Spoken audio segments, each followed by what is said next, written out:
Hello and welcome back to Walk the Cinema podcast. Today we're joined by Bruce from Find Your Film, and we're going to be talking about The Innocents. So we're here with our new guest that we never had before, so I'm going to let him introduce himself. My name is Bruce, Bruce Perky. I am one of the three hosts of the Find Your Film podcast, and I think you've had Eric on here twice, I Mhm. believe.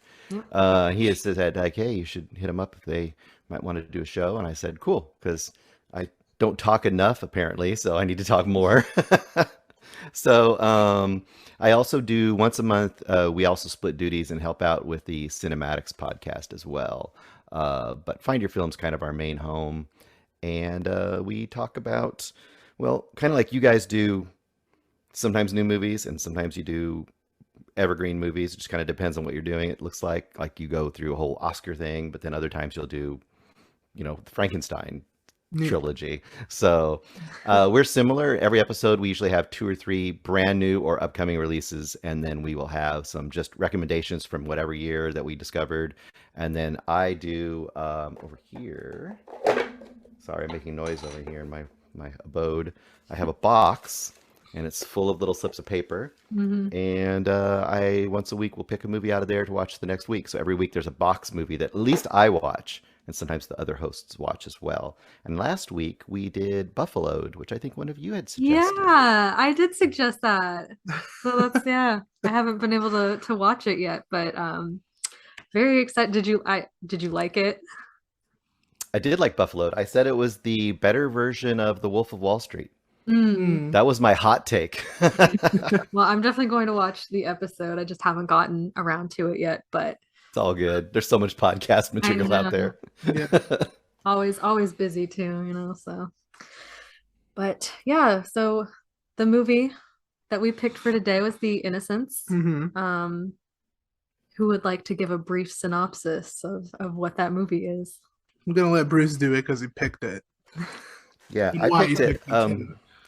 for a couple reasons. I Well, first of all, it's one of those movies that now you can't even hardly find because you put in The Innocents as a search term, and now you're going to get either the remake or you're going to get maybe if even worse, it might pop up and give you The Turning, which happened what 2 years ago. Mhm. And now there's a brand new movie that's unrelated absolutely from Scandinavia called The Innocents, which just came out this last 3 or 4 months ago. So, which isn't a bad movie either, but this is different. And as far as why I picked it, this one of the very first seminal movies of my life, getting me into horror when I was like 4 or 5. I watched The Haunting, the original Haunting, and forever that was my favorite movie. And I had seen The Innocents maybe back in my teens and never didn't make much of an impact. And then I recently rewatched it probably 3 or 4 years ago, and I was like, wow, as I grow up or grow old, uh, the Innocence hits me more now than the Haunting does, and we can talk Mhm. about why that might be. And I think the Innocence is actually a pretty fantastic old school haunted ghost story movie that actually to me still has the ability to be somewhat shocking, which is Mhm. Hmm. surprising from a movie in 1961. So that's kind of my intro to it. I think that's interesting that this is one that got you into horror movies because my first horror movie was The Others, which is an adaptation of the same story. Yep. So I think that's really cool. It just happened that way. And that one also left such an impact on me, maybe because it's the first or just because it's a good story, but it really did like get me into wanting to watch more horror movies when I was a kid.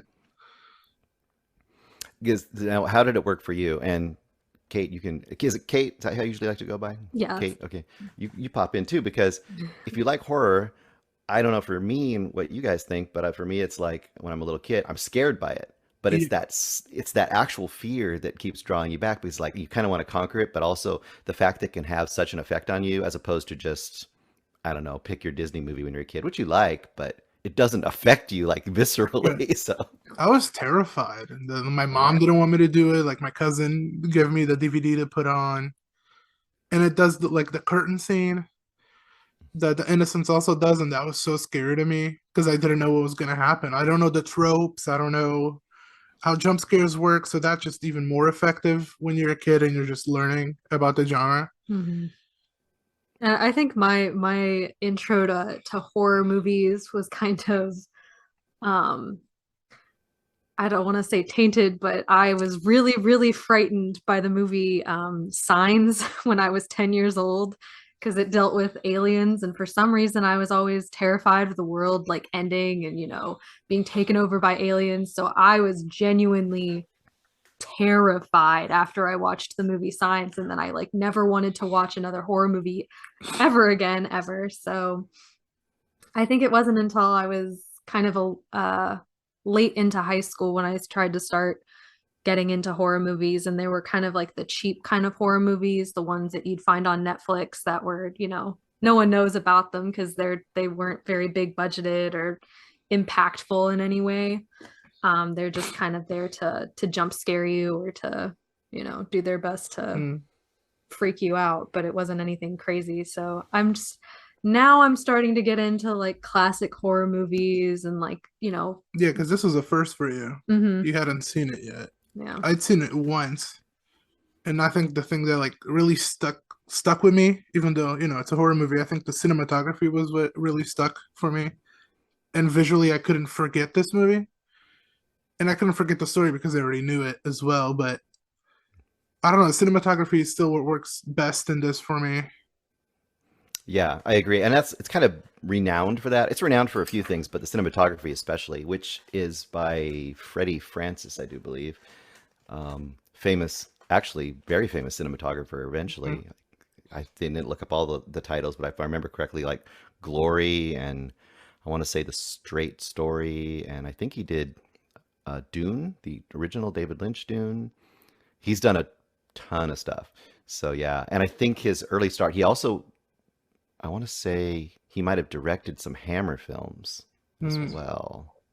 So he has some horror roots as well, I believe, Freddie Francis. And there's a lot of, you probably read some of the trivia too. There's a lot of stuff about Freddie Francis in the trivia as well, because this movie's got a lot of odd cinematography tricks and quirks that are kind of unusual, especially for a horror movie that's, how big of a budget was this horror movie? It was probably mid for that era, Mm. but hmm it probably wasn't like considered like a level studio release. They're not putting this out there to get all the big bucks. I don't think in 1961.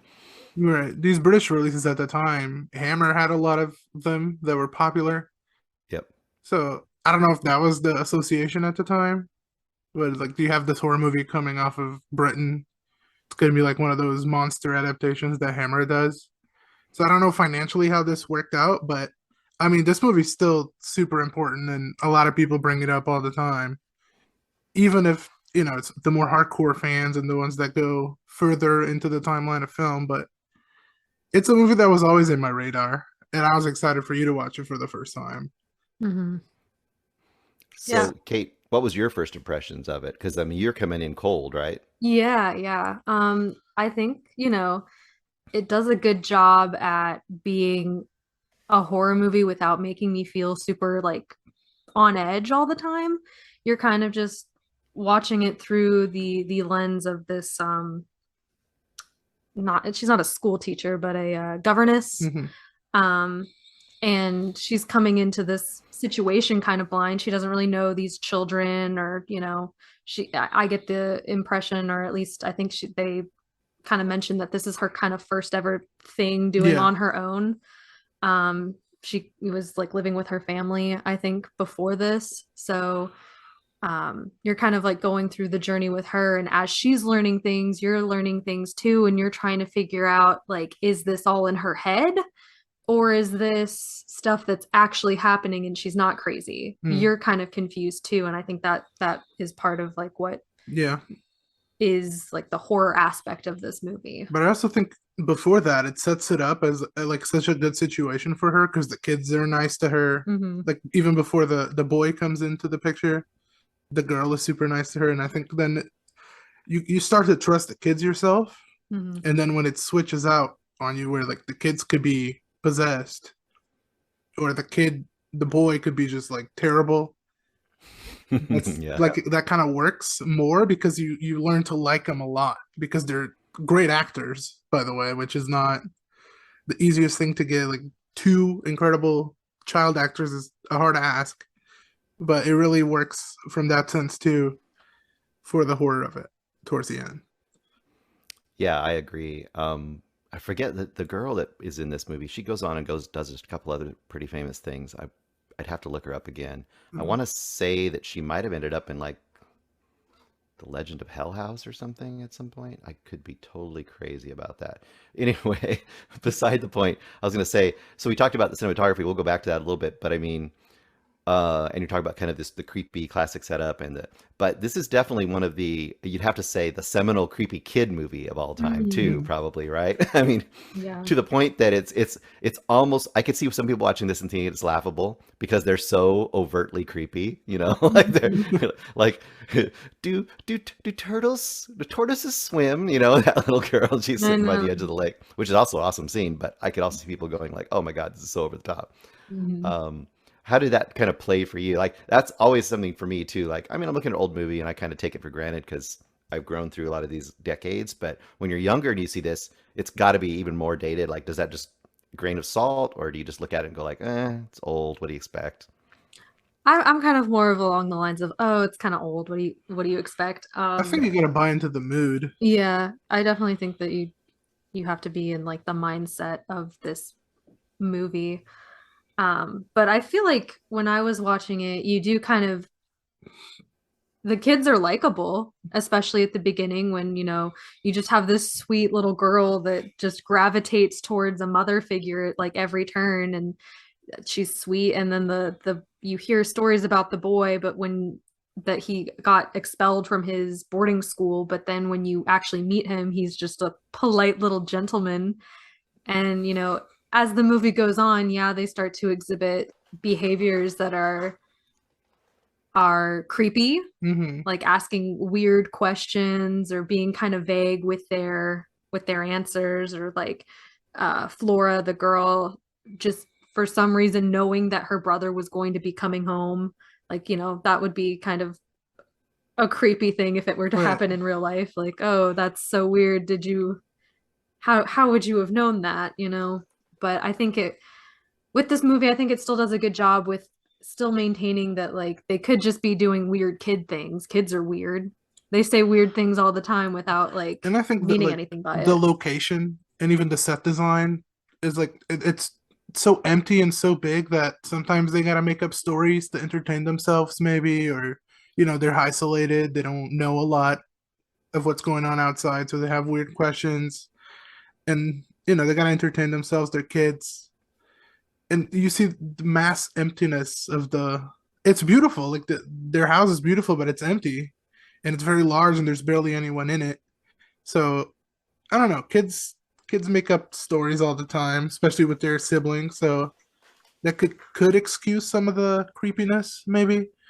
I mean, and I guess it does because I It guess it's makes it, people's opinions about the ending if it's true or not, yeah, or it makes kids it imagining. plausible, right? It makes Yeah. it Mhm. plausible. Like you can imagine the kid stuck in this giant mansion or this country estate, all pretty much alone with what, a caretaker, like a housekeeper, and a, what if Mhm. they say, a cook and a, I don't know, a A groundskeeper or groundskeeper, something. yeah. Yeah, like two or three like people that are just working there. And yeah, you'd have this big internal life. You'd think, like, as a kid, a small kid, you're going to be making up games. And you even see it when there's this great scene.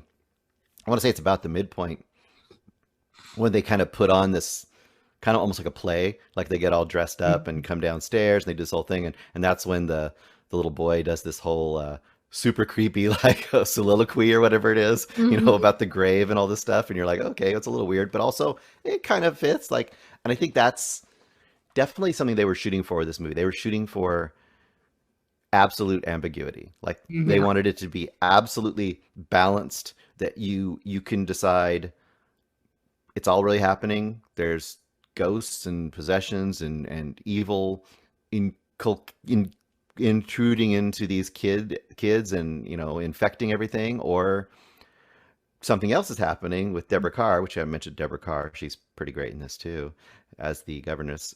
What is her name in this movie? I don't know if I wrote it down. I think it's Miss Gibbons or something like that. Yeah, Miss Giddens. Giddens. Yes, Yeah, Miss Giddens. Giddens. And the kids are Miles and Flora. We didn't mention that. It has some great Mhm. little like rich kid names. Yes. Um, but Miss Giddens, Deborah Carr, her character, now that's something like I want to kind of interesting to hear your takes on her character because a lot is discussed about what is exactly going on with her. Like, what are the Yeah. takes with her?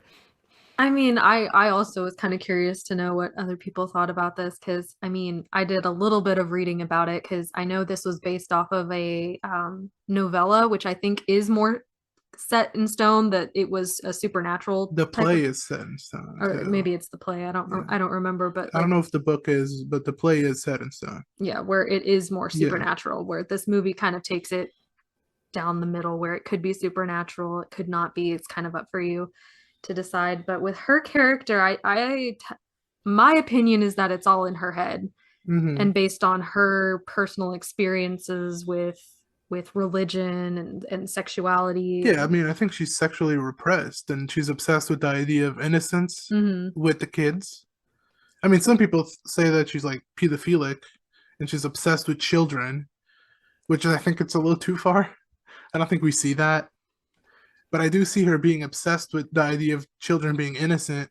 mm-hmm, and doing no wrong. So Yeah. like when the kids do start to kind of act out and like they're gonna I feel like they're gonna act out because they're kids, but also they live in a situation where they're orphans. They have an uncle that takes care of them that wants nothing to do with them, and Right. the people before the story started, the people that they were closest to both died. Hmm. So I mean, it's a miracle that they're as well behaved and as good as they are at the start. So I mean, I personally think it's kind of all in her head and based on like what she thinks the perfect child is and like what she thinks um demonic possession kind of looks like. And it's definitely got that kind of hardcore.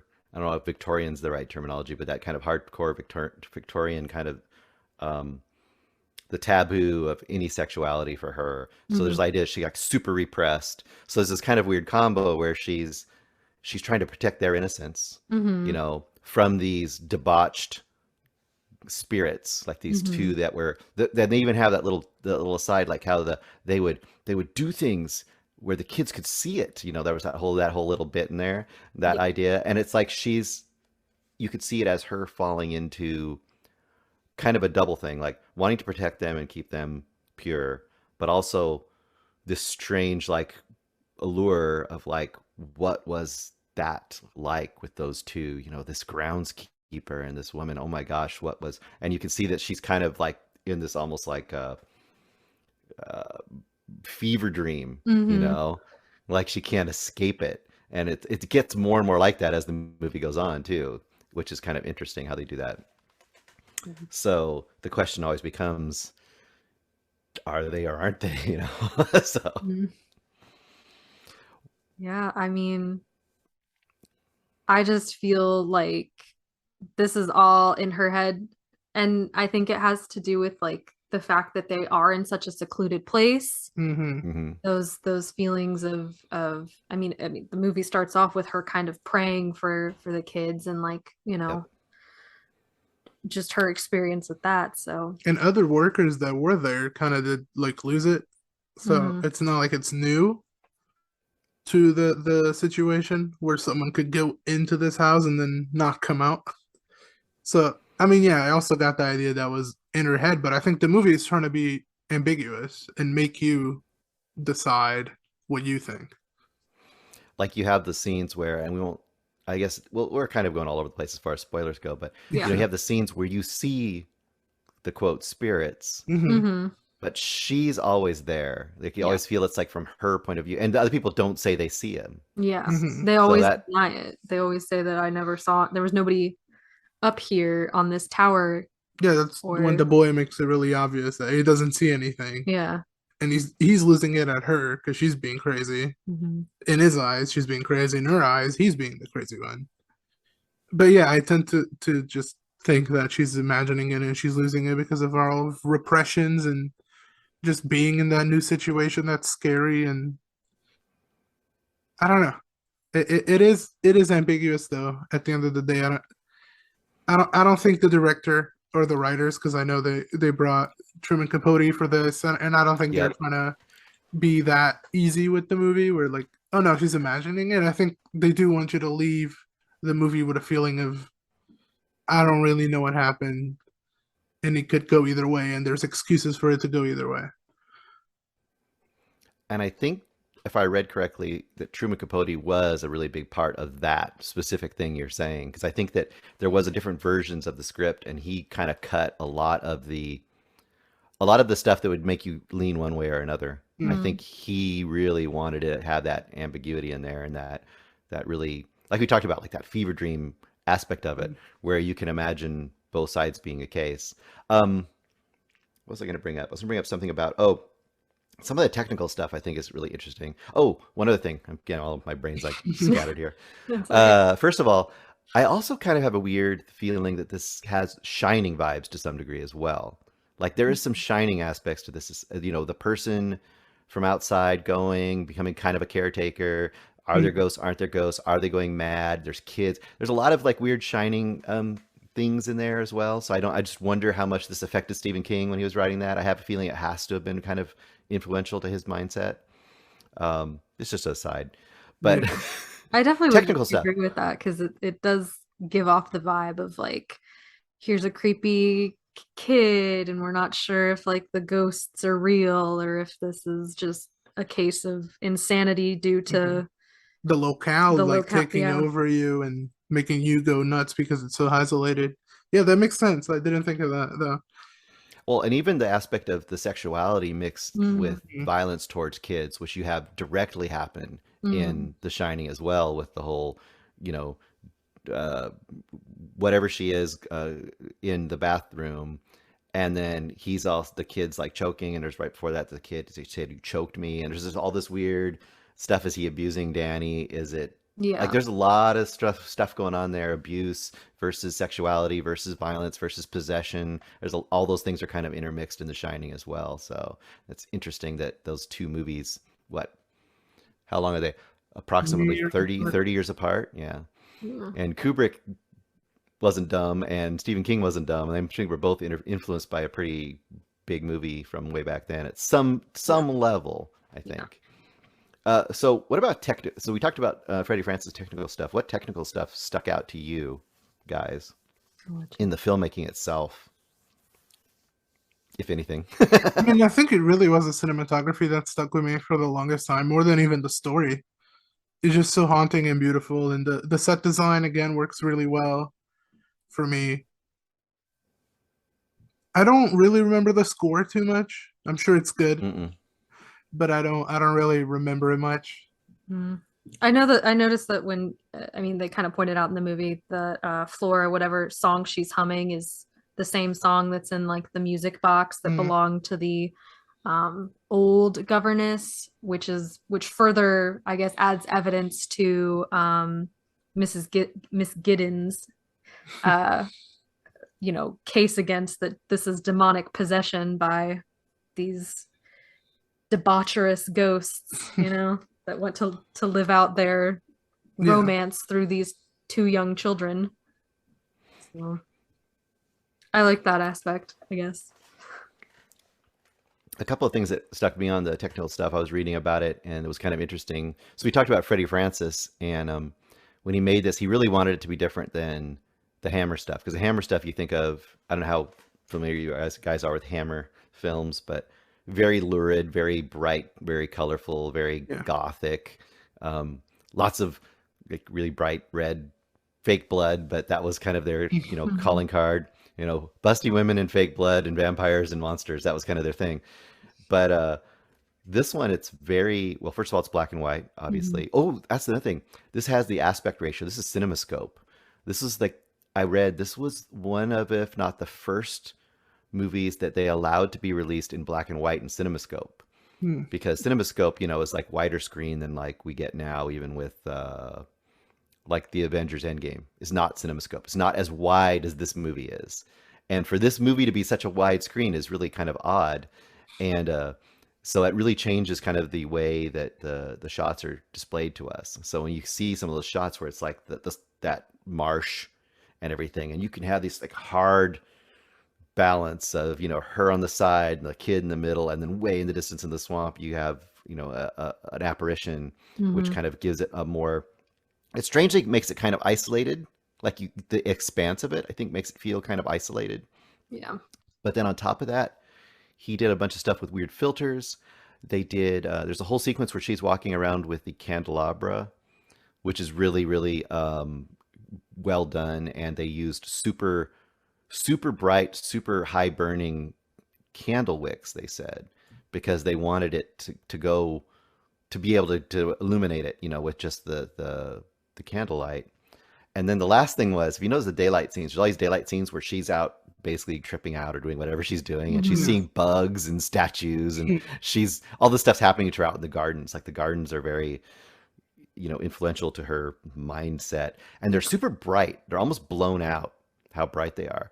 And I was reading, and he said that the filmmaker, Freddie Francis, I guess, he had so many lights on the set that Deborah Carr would have to like wear like sunglasses in between scenes, and they were saying like, "Are you trying to blind us?" Like he was just overblowing it with lights because he wanted this super bright horror. In super bright is was probably very uncommon back then as well. Like I can't think of much of anything that had horror in sunlight with where you could see everything.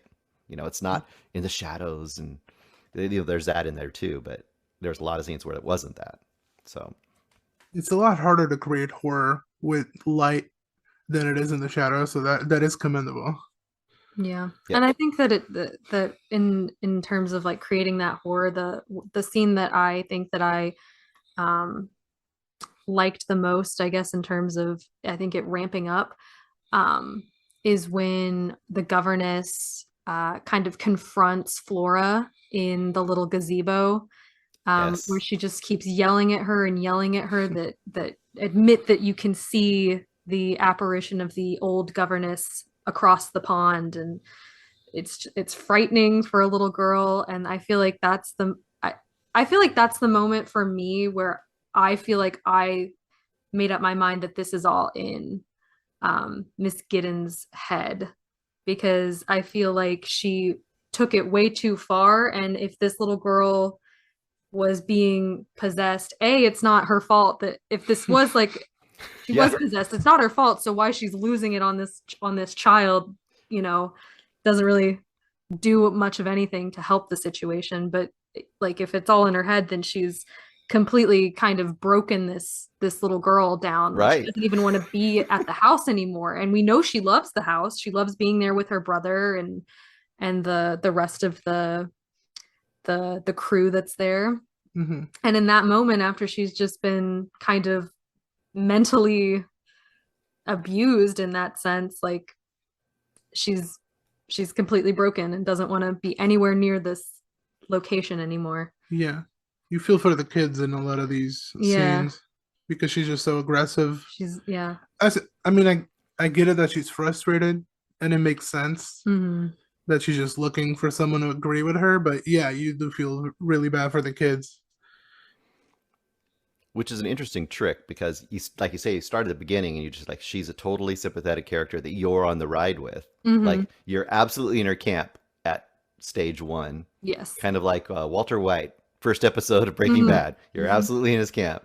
But by the time you get to that scene, like you're talking about, you're like, lady, you're you're going a little too hard now. Yeah. You are now causing the problem. You are not the solution Hmm. at this point. And that's when you start to have to like, that's when the movie's forcing you to kind of start to try to take sides or try to decide what's actually happening, because you have to say, well, if they actually are possessed and they actually are spirits, then I guess you can just pretend like this isn't a kid anymore you're talking Hmm. to, so it's okay in quotes. Yeah, But if you're not, if that's not what's happening, then you're doing some really bad stuff to these kids. Like you said, their exactly. psyches. You're breaking that poor little girl. Like, how old is she? Like five, Yeah, six? I six, I don't know. think. Hmm. Something like that. Yeah. Yeah. Young. Yeah. And that also brings up talking about horror in daylight, and my brain immediately goes to like Midsummer. Like Yeah. Hmm. that's the most Same. obvious like recent example. And like I think of it also like both movies are very gaslighty depending on how you look at it. Like super gaslight. Like that is the other viewing of this movie, right? Is that she's essentially being kind of like gaslit. Like Hmm. everybody's in on it, and they're Right. just not admitting it. Like that's kind of where she's at the end. Like, why won't you just admit it and let me save you? That's kind of her Yeah. attitude. Yeah, exactly. Because I mean, even the housekeeper, when Miss Giddens first brings up the possibility that this demonic possession is a possibility, she's kind of like, "Yeah, I'm with you."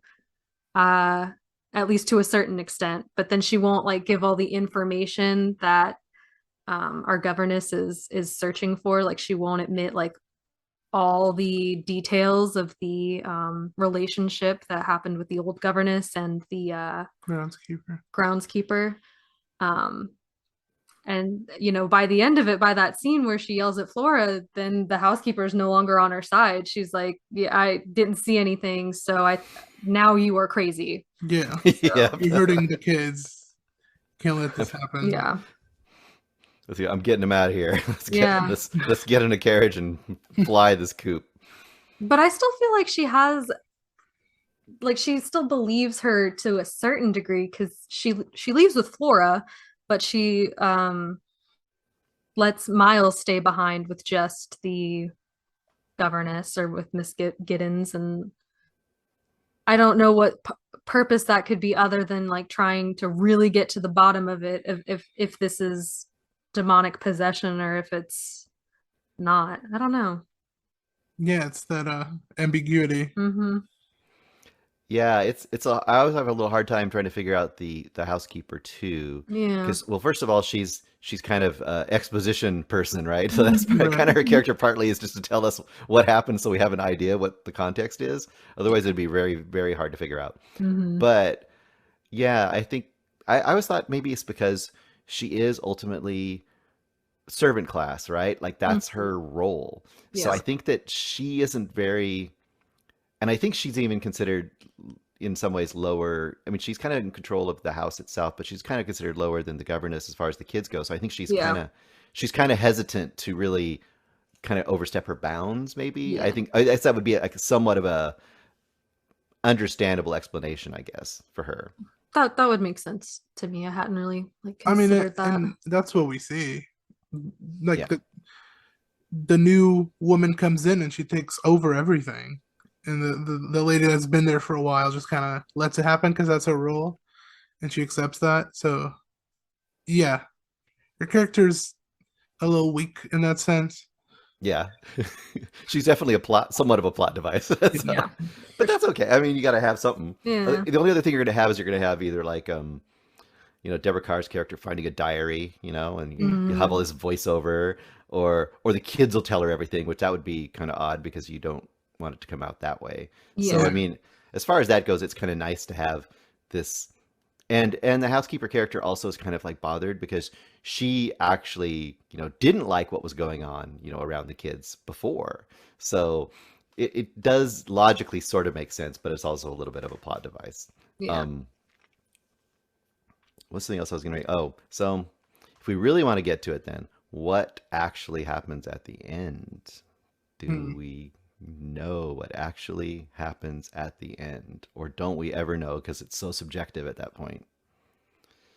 That's a good question because looking at it through how I take the movie is that it's all in her head.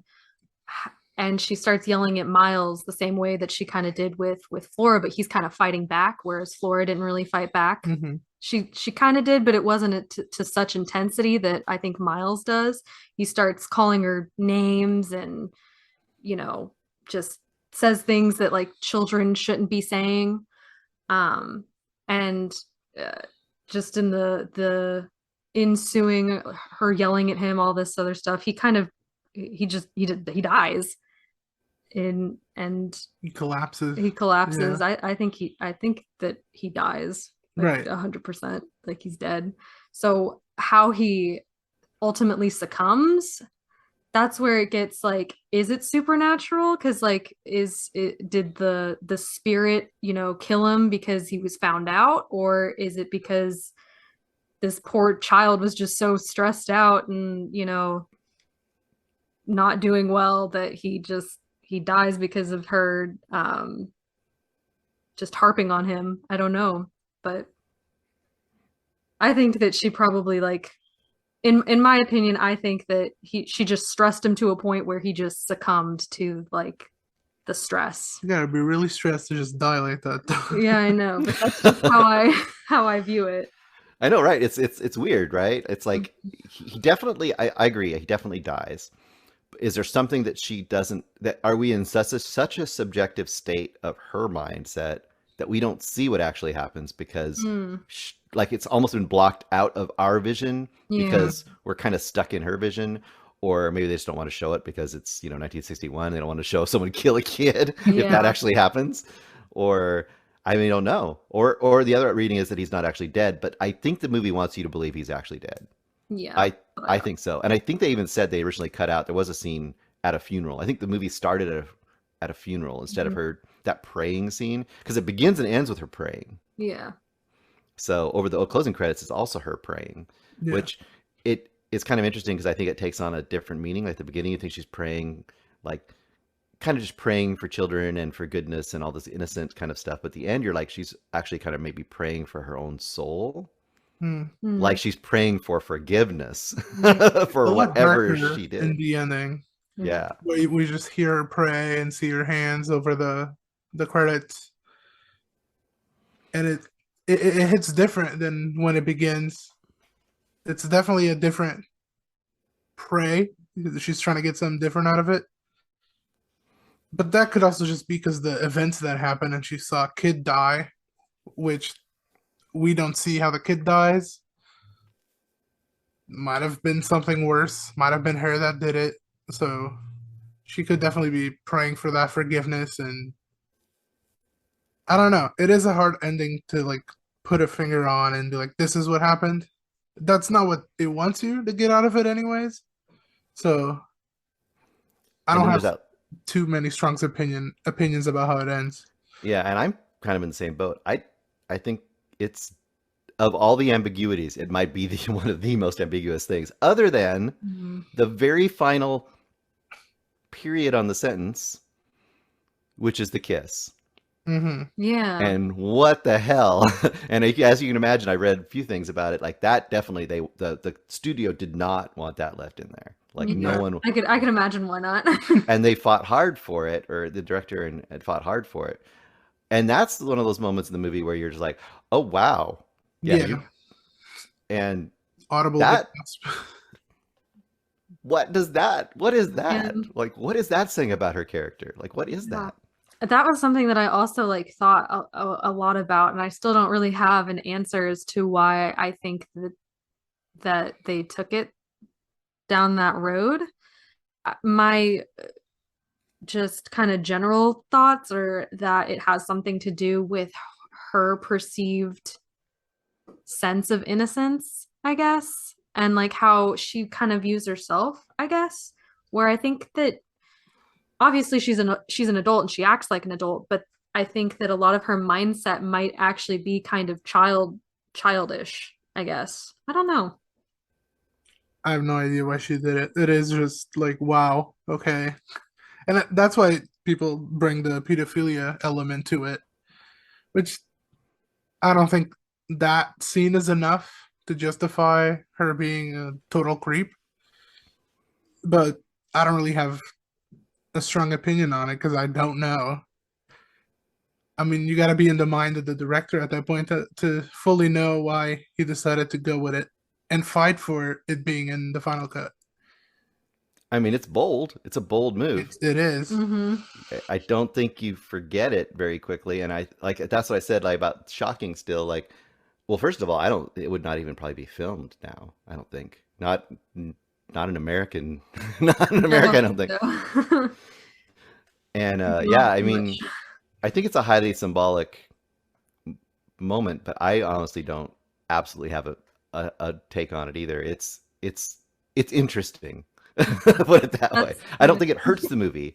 I don't No. think it hurts it or makes it. I don't think it makes it or kills it. You know what I mean? But Hmm. it definitely, if nothing else, it just kind of shows the depths of her break with reality or something. I think something like that. At that moment, she's fully lost any sense of her moral slash organized, chaste, you know, school marm type self. That's gone. It's Yeah. totally gone.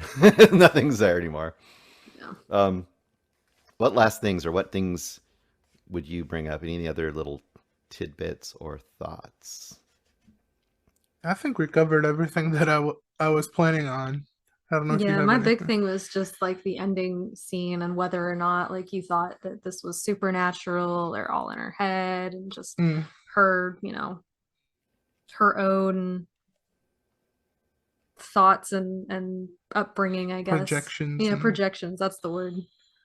But oh yeah, there was one thing I just remembered because you we talk about the history of the groundskeeper with the former Hmm. woman that was there, and there's a sequel to this that is about that. It is like the story of the groundskeeper and how he like corrupted everyone, but I couldn't find it, so I can't say much about it. But I'm very interested in watching it. I think it stars Marlon Brando, unless I'm imagining that. Really? Yeah, I that do sounds not know very that. interesting. It's same house, same kids, totally different actors, I would assume, but it is just about the background of the groundskeeper and how he destroyed the morals of the house before he died. hmm. And I wish I could find it because it sounds super interesting, but I Was it couldn't. like an actual like a direct sequel, or was it kind of like oh, this is a like IMDb inspired by the IMDb had it as a direct sequel, but I'm not sure. hmm. Again, I couldn't find it, so I ended up not reading much about it because I couldn't watch it. And reading more would just make me frustrated that I couldn't watch it. I was looking up, I did look up the thing I was mentioning too, kind of talking about it, little odd things about it. The girl that played Flora was Pamela Franklin. I think she may still be alive, actually. Um, she was also in a couple other good movies from that era. She was in The Legend of Hell House in 1973. If you've never seen The Legend of Hell House, it's a loose version of The Haunting, kind of. Has Roddy McDowall, and she's a young, I think she might be young 20 something at that point, or maybe late teen. She also plays a really great character as a little older girl in the movie The Nanny, starring Betty Davis. And if you've never seen The Nanny, that's a Hammer film of the. So Hammer did a whole bunch of weird offshoots too. Like after Psycho, there's a bunch of crazy, crazy old lady movies. There Mhm. was all the Whatever Happened to Baby Jane, and there was Straight Jacket with Joan Crawford, and then there was The Nanny, and Betty Davis is the nanny, and this girl that played Flora is the little girl that lives upstairs, who's a little bit older than the kid that lives downstairs with the nanny, and she like smokes, and she's kind of cool and mod in like late '60s England. So if you ever Yeah. want to see more of that same girl when she grows up, it's kind of fun to watch her. I also watched another Hammer about a crazy old lady called Die Die Darling, Mm-hmm. and that was also a really cool one, very bright, colorful one that ends up just being about a crazy lady that wants to kill you. Yeah. Yeah, Hammer there's a movies are very whole fun. there's definitely a whole weird subgenre in that period with Yeah. crazy older actresses playing crazy older ladies in horror movies, and then offshoots of Psycho, the Frenzy and Schizoid, and there's all these weird like Psycho-esque movies that are not very good usually, but there's a few in there. Um, what do you do next? Rate the movie? Yeah, we Yeah, rate the we movie. usually rate the movie. You Rate don't it. have to because some people don't like to, but I gave it a 7 out of 10. It's really good. It just I don't know. Maybe it's because I grew up watching the others and that was like my first horror movie, but that was more effective to me horror wise. Yeah. It's not as well shot, and the kids are not as good actors, and even Nicole Kidman might not be as good, but it's just more endearing to me, so I prefer the others. But this is really good, and it sticks with you. And if you haven't seen any movie based on that story, this is the one to go to, I would say. You And go to the it's a lot the more ambiguous than the other. so go to the turning last. Mm. That's the very Yeah, last one to go probably. to. How about I you, Kate? I also gave it a 7. I'm not big on horror movies typically. Um, but I definitely enjoyed this more than I thought I would based on, just the little synopsises that I've read before we watched the movie. I like how ambiguous it is. I like how that I have a different opinion on how the movie plays out than like you or him or and I don't know, I think in my experience or in my viewpoint, I was really sympathetic to the children in the movie. Hmm. And, I think that they did a really good job. So, not sure if I'll revisit this anytime soon, but 7 out of 10, I thought it was pretty solid. Cool. And then before you guys send me on my way, what new movies should I put in the box since I have to do that all the time? I don't Oh, have to. I made my own set challenge for myself. you haven't gotten to mine yet, so I don't. Which one did you give me? Was it Angst? Visitor Q. Oh, Visitor Q. That's right. That's Yeah. right. I know you mentioned Angst. Now you're one of the only people I know that has seen Angst, I other watched it than for my myself. birthday. She doesn't understand why. Yeah, it's such a happy-go-lucky movie I though. Yeah, know. He made me watch it with him, and I was like, this is the worst movie I've ever seen. It's Not like in something. terms of bad, just in terms of how it made me feel. It right. does not make it's an icky movie. It's icky. Exactly. But I was it's like, very unique for its time, and I think it's the only movie that guy directed. I think. Okay, I think I'll go with another movie where an old lady kisses a kid. That's a subgenre. What the Peeper Saw. What the Peeper Saw? Yeah, it's an Italian giallo. Oh yeah, I haven't seen it, but 72. I I gotta. have seen Visitor Q, believe it or not, but I Uh, have not seen What the Peeper Saw. All right, but Visitor Q is still there because I saw it like in 2001 or 1999, mm, whenever it came out, and it's a Mm. messed up movie. yeah. Okay, What the Peeper Saw sounds good. And how about for you, Kate? I don't watch enough movies to give recommend. I feel like everyone's seen all the movies that I've seen, and I don't I'll want to watch. give you like. No, I'll watch them again if I haven't seen them for a while because it's easy for me not to have seen them for a while now. But I Mm. mean, it's just something. The idea behind it is it's something that you think doesn't really get enough love or doesn't get talked about enough. Like Mm. it's just fallen off the radar. But you think it's pretty cool. Yeah. I guess I'll go with Lars and the Real Girl. Cool. I think it has the same vibe as Her, and Her is a All lot more right. talked about and beloved, but I actually kind of like Lars and the Real Girl a lot better. I think it's a more endearing story, so I think it gets I overlooked in that sense. I agree, and I don't think I've seen that for at least probably 15 years. I don't know when it came out. The early thousands. Yeah, But I think so. Mid Mid 2000s, maybe. 2000s, 2007, so not as so old it's as I thought. probably been since around that time that I've seen it. I might have, yeah, I think I've only seen it once, maybe twice. It might have been on a cable or something, and I might have gone by it and watched some of it, but it's been a long time.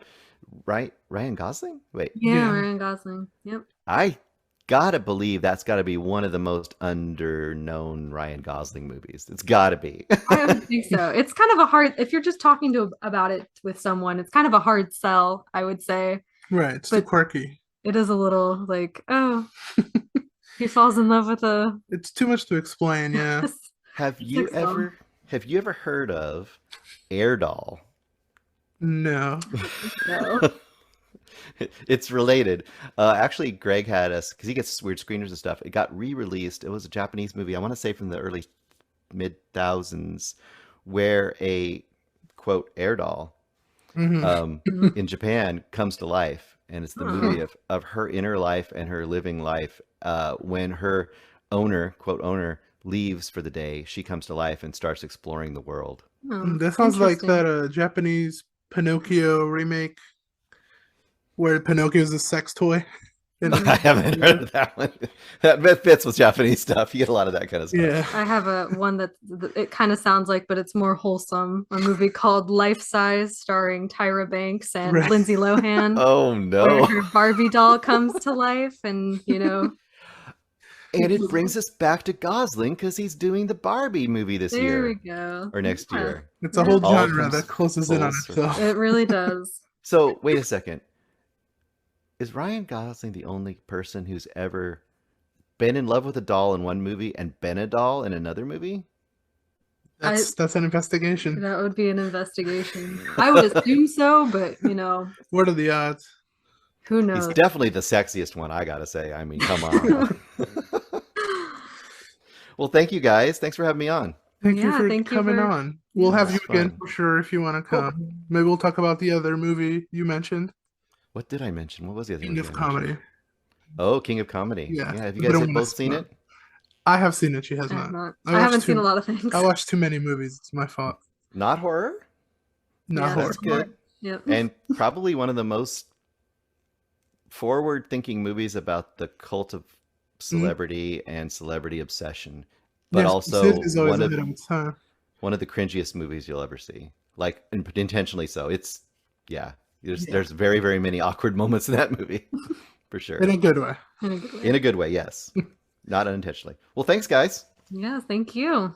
Go walk that cinema.